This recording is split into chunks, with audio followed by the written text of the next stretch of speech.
안녕하세요. 안녕하세요. 네, 배우 박진입니다. 이렇게 늦은 시간 걸음을 해주셔서 정말 감사드려요.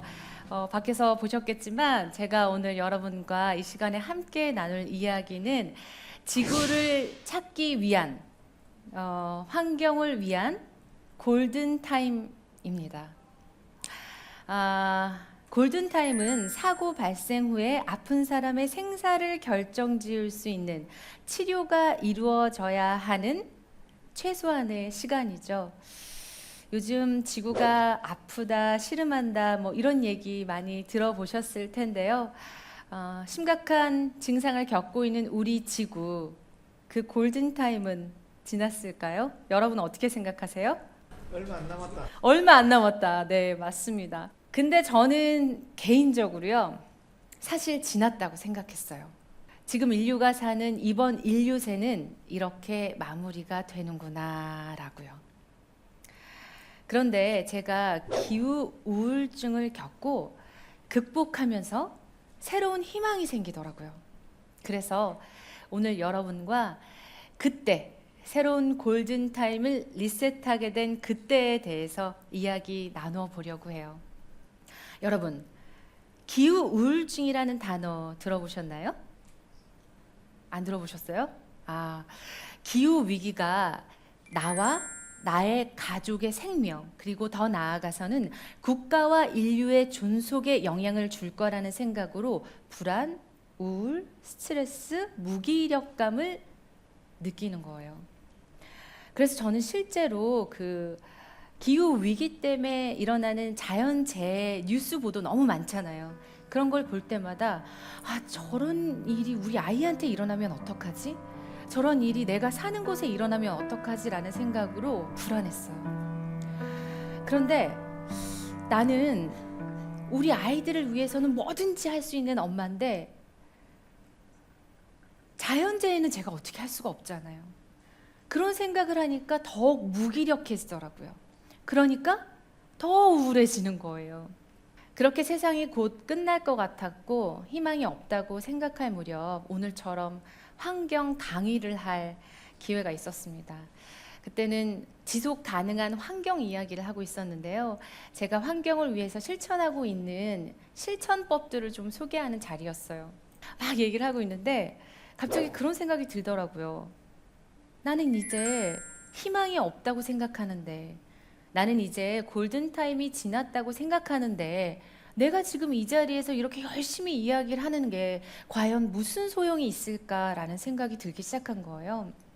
그래도 여러분과 약속한 자리이니 제가 준비한 강연을 잘 끝내고 대기실에 와서 이렇게 멍하니 앉아 있는데, 그래, 끝날 때까지는 끝난 게 아니다 라는 생각이 문득 들었어요.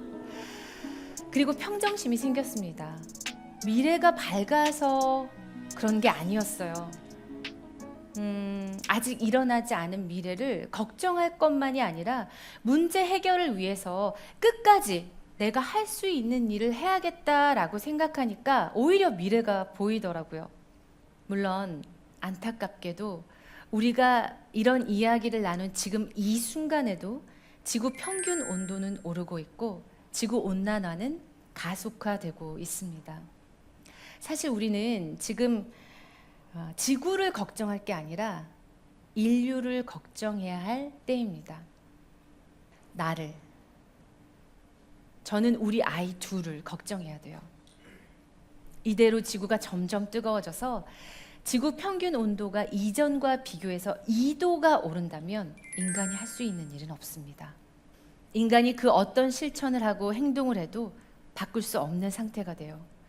그러므로 지금 우리는 지구가 아닌 인류를 걱정해야 합니다. 어떻게든 저는 좀 방법을 찾고 싶습니다. 저는 인류의 입장이고 한 아이의 엄마의 입장이고 살고 싶은 개인이니까요. 어떻게든 방법을 찾아서 우리 모두가 살아남기를 원합니다. 그래서 지금 여러분에게 제가 알고 있는 우리 인류가 처한 현실을 몇 가지 알려드릴게요. 알아야 해결책도 실천 방안도 찾을 수 있지 않겠어요? 지금은요, 산업화 시대를 기점으로 그 이후로 온난화가 지속적으로 가속화돼서 전 세계가 지금 당장 모든 에너지 쓰는 것을 멈춘다 해도, 전 세계에 있는 모든 공장이 문을 닫는다 해도, 사람이 쓰는 모든 에너지를 스탑시킨다고 해도 지구 평균 온도는 0.5도 오를 거라고 합니다. 지금까지 배출한 온실가스로 인해서요. 지금 지구 평균 온도는 지난 100년 전보다 약 1.5도에서 2도까지 오른 것으로 보고 있습니다. 지구 평균 온도가 점점 상승하면 과연 어떤 일이 일어날까요? 첫 번째, 해수면 상승으로 인해 저지대 국가들이 침수 위기에 처할 것입니다. 그렇다면 해안 지역의 주택, 인명 피해가 날 수 있겠죠? 해수면 상승의 가장 큰 원인은 점점 뜨거워지고 있는 이 지구 온도 때문에 녹아내리는 빙하 때문입니다. 그린란드의 빙하는 매년 약 2,600억 톤씩 녹아내리고 있어요. 이는 시간당 평균 3천만 톤입니다. 시간당 3천만 톤이요. 자, 두 번째, 폭염과 한파로 인한 사망자가 증가할 것입니다. 점점 극한 기온으로 변하는 거예요. 오늘도 너무 더웠죠. 계속 더워요. 내년은 더 더울 거예요. 여름은 더 더워지고 겨울은 더 추워질 것입니다. 2022년 유럽의 폭염처럼 수백 명이 사망할 수도 있습니다. 그리고 고온으로 농작물이 말라서 생산량이 현저히 줄어들 거예요. 또 하나, 뜨겁고 건조한 날씨 때문에 산불이 이어질 거예요. 2019년에서 20년까지 10개월 동안 꺼지지 않는 산불을 경험한 호주 이야기 다들 알고 계시죠? 어마어마한 경제적 손실과 광범위한 생태계가 파괴되었습니다. 정말 다시는 이런 일이 없어야 될 것 같아요. 세 번째, 반복되는 홍수와 폭우 피해로 주거지가 파괴되고 수백만의 이재민이 생길 수도 있습니다. 한국은 2020년 여름 54일간 이어진 장마로 꽤나 많은 피해를 입었어요. 50명 이상이 사망하고 수많은 사람들이 집을 잃었죠. 경제적 손실로 따지자면 한 1조 원 정도 된다고 하더라고요. 그리고 2022년과 23년에는 한파로 인해서 주택, 비닐하우스 많이 파손됐죠. 또 차량이 고립되고 항공편과 여객선 운항도 중단됐었습니다. 매년 새롭게 기록하는 한파는 에너지 소비를 급증시켰고요. 농작물 피해를 발생시켰죠.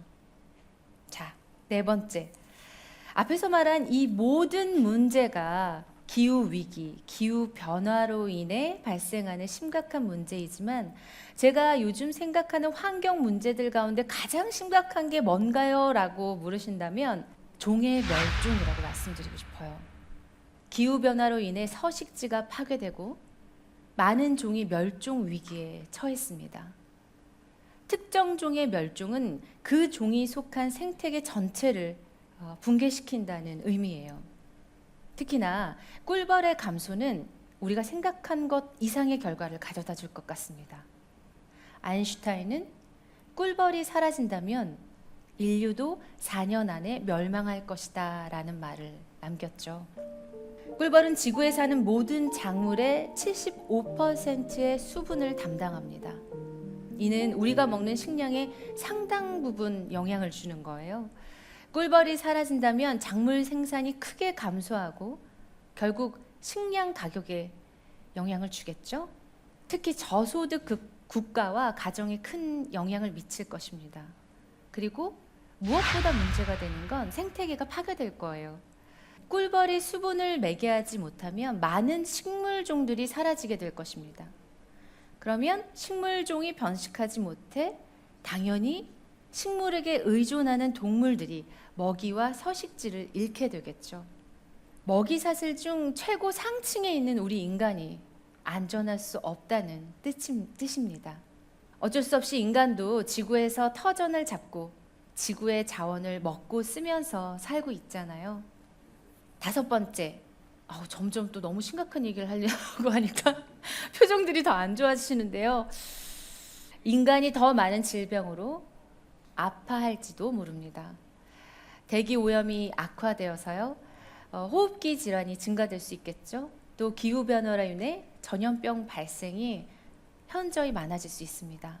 이 폭염으로 인한 열사병, 두통, 탈수병, 또 한파로 인한 저체온증, 동상 등 생명과 관련된 질병들이 많이 생길 거예요. 6번째, 지금까지 말씀드린 자연재해의 빈도와 강도가 점점 증가하면서 경제적 피해가 급증할 것입니다. 농업, 어업, 관광업에 피해를 입겠죠. 그래서 살기 어려운 지역에서부터 집단 이주가 일어날 겁니다. 결국 물, 식량 등 자원을 둘러싼 갈등이 시작되겠죠. 자, 지구온난화가 가속화된다면 이와 같은 문제가 발생하게 될 거예요. 몇 가지 일들은 지금 실제로 우리가 겪고 있고 일어나고 있습니다. 여러분도 느끼실 거예요. 이렇게 나열하고 보니까 내일 당장 지구가, 인류가 어떻게 될지 너무 걱정되시고 후대가 어떻게 될지 너무 걱정되시죠? 그런데 여러분, 후대가 아니라요, 지금 당장 우리 세대가 겪을 일입니다. 저도 알아요. 몇 년 후까지 걱정하고 대비할 여유가 우리한텐 지금 없죠. 하지만 전 세계에서 다발적으로 일어나는 이 이상 기후의 피해는요, 지구가 주는 최후의 경고라고 저는 생각합니다. 이 최후의 경고, 마지막 골든타임을 놓쳐선 안 될 거예요. 하지만 걱정은 뒤로 하고 지금 당장 해야 하는 일, 할 수 있는 일을 해야 할 시기입니다. 우리에겐 남아있는 시간이 많지 않거든요. 일단 제가 하고 있는 실천들을 좀 소개해 드릴게요. 저는 일회용품보다 다회용품을 사용합니다. 일회용 플라스틱 용기보다 다회용품 용기를 사용해요. 그리고 액체 세정제를 모두 바로 바꿨습니다. 샴푸, 린스, 바디 샤워, 또 주방에서 쓰는 주방세제 있잖아요. 이런 것들을 모두 액체 세제로 쓰고 계시죠? 근데 바로 쓸 수도 있어요. 바가 뭐냐면 비누 형태로 된 거예요. 고체. 이걸 썼을 때 좋은 점은요, 액체 세제는 어디에 담겨져 있죠? 플라스틱 용기가 나오지 않는다는 거예요. 저희는 이제 4인 가족 기준이니까 4인 가족 기준으로 린스, 샴푸, 주방세제, 바디워시 이것만 안 써도 1년이면 어마어마할 것 같아요. 그리고 저는 세탁세제도 소프넛이라는 자연 열매를 사용하고 있습니다. 자연에서 온 자연 계면 활성제라고 생각하시면 될 것 같아요. 이렇게 따뜻한 물에 흔들어서요, 세탁세제로도 활용하고 주방세제로도 활용할 수 있어요. 검색해보면 다 나와요. 쉽게 구입하실 수도 있고요. 그리고 물티슈가 아니라 걸레나 행주를 사용합니다. 네, 아이들 키울 때도 천기저귀 써서 키웠어요. 플라스틱 기저귀가 너무 많이 나오더라고요. 그래서 안 되겠다 싶어서 지구에 무해한 아이로 키우려면 천기저귀를 사용해 보자라는 실천을 했습니다. 또 물 담은 페트병이나 그 벽돌 있잖아요. 그거를 물탱크들, 그 변기에 물탱크 아시죠? 그 뒤에다가 넣어놓는 거예요. 그러면 물을 한번 내릴 때마다 4리터에서 7리터 정도의 물을 절약할 수 있다고 합니다. 여러분도 이런 생활 속의 실천들 하고 계실 거라고 생각해요. 텀블러 쓰기, 또 분리배출 잘하기. 그래요. 이런 실천과 더불어 또 소비자로서 기업에 요구하는 것도 지구와 인류를 위해 대단한 일이 될 것 같습니다. 지구온난화는 빠른 속도로 가속화되고 있고, 한정적인 시간 안에 우리가 무언가를 노력해야 한다면 자원을 더 많이 쓰고 있는 기업이 개인보다 더 많은 노력을 해야 하지 않을까라고 생각해요. 기업의 물건을 사주는 소비자가 원하면 기업도 변할 것입니다. 제가 늘 불만인 건 마트 가잖아요. 그럼 무언가를 사고 싶어도 늘 플라스틱 용기에 담겨져 있어요. 뭐 고추 하나를 살려도 토마토 하나를 살려도 다 플라스틱 용기에 담겨져 있잖아요. 자, 플라스틱 용기값 누가 낼까요? 기업이 내주나요? 소비자가 냅니다. 저희가 플라스틱 용기까지 사서 오는 거예요, 집에. 분리배출 누가 하나요? 소비자가 하죠. 플라스틱을 썼다는 죄책감 누가 갖나요? 소비자가 갖죠. 이건 뭔가 좀 잘못된 것 같아요. 우리는 이제 우리의 안전한 삶을 위해서 친환경 원료를 사용해서 제품을 만들고 유통, 판매의 과정을 거쳐서 소비자가 사용을 한 뒤 그 마지막 쓰레기로 버려지는 전 과정까지가 친환경적인지 아닌지를 감시할 필요가 있습니다. 이것이 지구에 얼마나 무해한가를 알아볼 필요가 있어요. 그리고 그렇지 않은 기업이 있다면 설득해야 합니다. 그리고 변하기를 요구해야죠. 그게 누구든 자연 보호를 저버리는 사람과 기업, 정부가 있다면 반드시 설득해야 합니다. 또한 국민의 안전한 삶을 위해 우리가 정부에 요구해야 합니다. 지금 문제가 되고 있는 환경 이슈를 제대로 알고 그에 맞는 정책 도입을 요구하는 거예요. 예를 들면 요즘 나라마다 탄소 배출 저감 목표를 설정하고 있잖아요. 과연 정부에서 이를 달성하기 위한 구체적 계획이 어떤 것이 있는가, 그리고 어떻게 실천하고 있는가 지켜보는 거죠. 또 하나 재생에너지를 사용을 장려하기 위해서 요즘엔 보조금, 세제 혜택 이런 거 많이 주시는데요.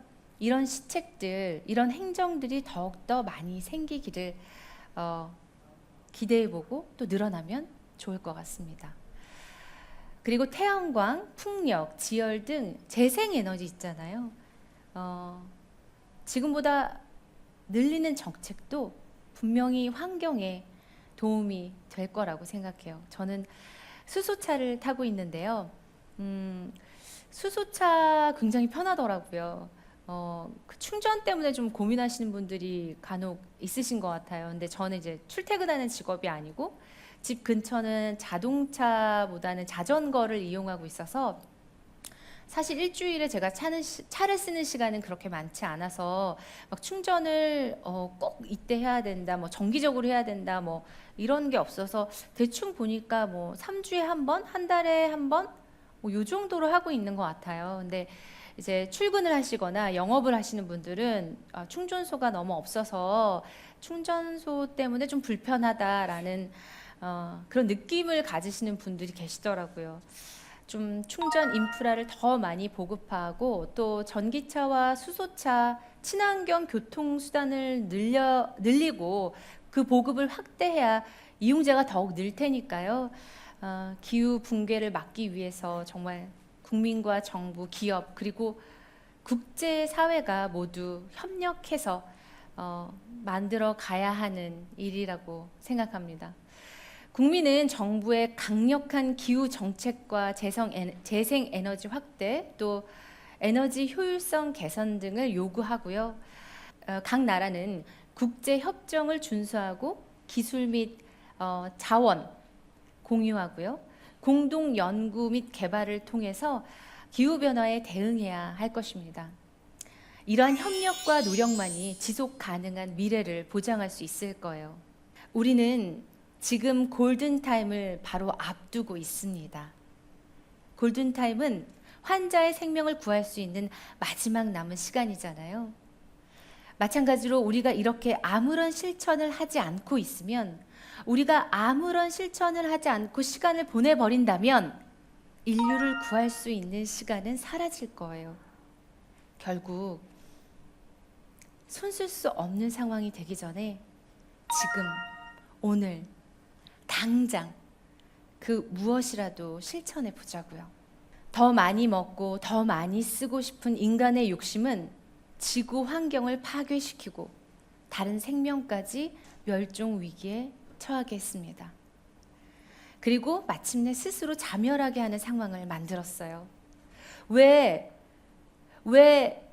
유한한 자원을 무한한 것처럼 쓰고 다음 세대를 살아야 할 어린 아이들, 젊은이들에게 이런 지구를 물려주게 됐는지 깨끗했던 지구를 마음껏 누린 어른으로서 진심으로 반성합니다. 또한 지구를 힘들게 만드는 데 일조한 한 인간으로 미안함을 느낍니다. 인간의 존엄성, 또한 생명의 존엄성을 쉽게 생각한 모든 순간을 반성합니다. 그래서 이제는 제가 더 열심히 실천해 보려고요. 아직 어린 우리 두 아이를 위해서 제가 할 수 있는 일에 더 많이 동참하도록 하겠습니다. 오늘 이 시간 함께 해주신 여러분들도 노력해 주세요. 우리가 무언가 실천하고 노력한다면 어떤 게 변할지는 모릅니다. 하지만 아무것도 하지 않으면 그 어떤 변화도 만들 수 없습니다. 마지막 골든타임일지도 모를 오늘, 나를 위해, 내가 살기 위한 실천을 시작하시길 바랍니다. 오늘 함께 해주신 여러분, 그리고 경청해주신 여러분, 감사합니다. 제 이야기가 너무 심각했나요? 여러분들이 아직 궁금해하시는 게 더 있으실 것 같아요. 그래서 제가 Q&A를 좀 받아보려고 하는데 뭐 미리 받으셨죠? 네네. 올려주시면 제가 한번 보도록 하겠습니다. 여기서 제가 질문을 몇 개 뽑아볼게요. 자, 평소 채식에 관심이 높다고 들었는데 가장 즐겨 드시는 음식은? 해주셨어요. 제가 채식에 관심이 있고요. 뭐 저는 베지테리언은 아니지만 일주일에 한두 번은 고기 없는 식탁으로 살아보려고 노력 중입니다. 네. 근데 제가 가장 많이 먹는 음식 중에 하나는 비빔밥이에요. 근데 정말 아이들한테는 간장으로 이제 매우니까 간장 비빔밥으로 해주고 저는 이제 고추장 넣고 막 쓱쓱 비벼서 먹는데 요즘에는 또 그 나물들을 뭐 당근이면 당근, 호박이면 호박, 뭐 부추면 부추 이렇게 해서 따로따로 다 볶고 막 해야 되잖아요. 그러지 말고 이렇게 채 써셔서 그냥 그 찜기 있잖아요. 찜통에 넣어가지고 그냥 살짝 데치세요. 그래서 비빔밥 해 먹어도 되게 담백하고 기름이 안 들어가서 더 맛있고 한꺼번에 찔 수 있으니까 되게 간편해서 좋더라고요. 네. 환경 문제에 관심을 갖게 된 계기는? 이라고 질문 주셨는데요. 네. 저는 환경 문제에 관심을 갖게 된 거는 특별한 계기는 없었던 것 같아요. 그냥 저희 어머님이 어렸을 때부터 굉장히 생명에 대한 소중함, 막 꽃 함부로 못 걷게 하시고, 조그만 벌레 같은 거 이렇게 못 죽이게 하고, 그러니까 작은 생명의 소중함, 이런 거를 저한테 심어주셨는데 그게 아주 싹이 잘 터서 제가 이렇게 환경에 관심을 갖게 된 것 같습니다. 네. 마지막 질문 하나만 더 보겠습니다. 음식 쓰레기를 줄이는 나만의 노하우는? 뭐 먹을 만큼 하는 거죠. 그쵸? 근데 이게 조금 힘들긴 한데요. 먹을 만큼 하고 재료를 살 때부터 조금 적당히 사고 이게 제일 좋은 방법인 것 같은데 저는 그 야채 있잖아요. 야채 왜 양파도 까고 마늘도 까고 뭐 브로콜리도 까고 뭐 또 파프리카도 이렇게 손질하고 이러면은 그 남은 채소들 있잖아요. 뭐 예를 들면 호박 끝에 부분, 뭐 파프리카의 끝에 부분, 뭐 안 쓰게 되면 양파도 파도 마찬가지고 파는 왜 국물 낼 때 많이 쓰시잖아요. 그런 거를 막 모아놨다가 막 넣어서 채소를 만들어요. 그러면 맛이 되게 진하고 괜찮아요. 그래서 그냥 음식물 쓰레기통에 넣는 것보다 한 번 더 이렇게 채소를 우려내서 쓰면은 더 좋겠다 이런 생각 들더라고요. 혹시 저한테 질문하실 게 있으시면 받도록 하겠습니다. 네, 선생님. 네. 예, 평소에 자전거를 많이 이용하신다고 아까 네. 말씀하셨는데요. 제가 이제 유럽에 가보니까 뭐 독일이나 네덜란드 그런 곳은 자전거가 정말 많이 생활화돼 있더라고요. 근데 네. 이제 생각하실 때 자전거 사시는 게 좀 불편하거나 그런 점은 없으셨는지 좀 궁금합니다. 자전거요.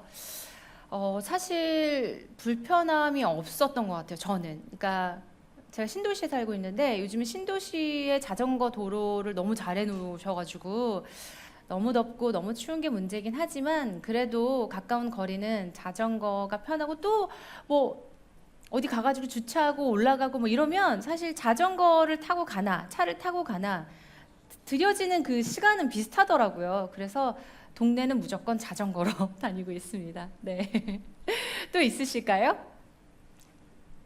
네, 저는 오래된 팬입니다. 아, 감사합니다. 저도 인스타 팔로우도 하고 있고 네. 그래가지고 잘 보고 있는데요. 네. 에코브리티라고 하셔가지고 굉장히 어떻게 보면 전 국민적으로 전 뭐 나라적으로 되게 각인이 되게 있으시잖아요.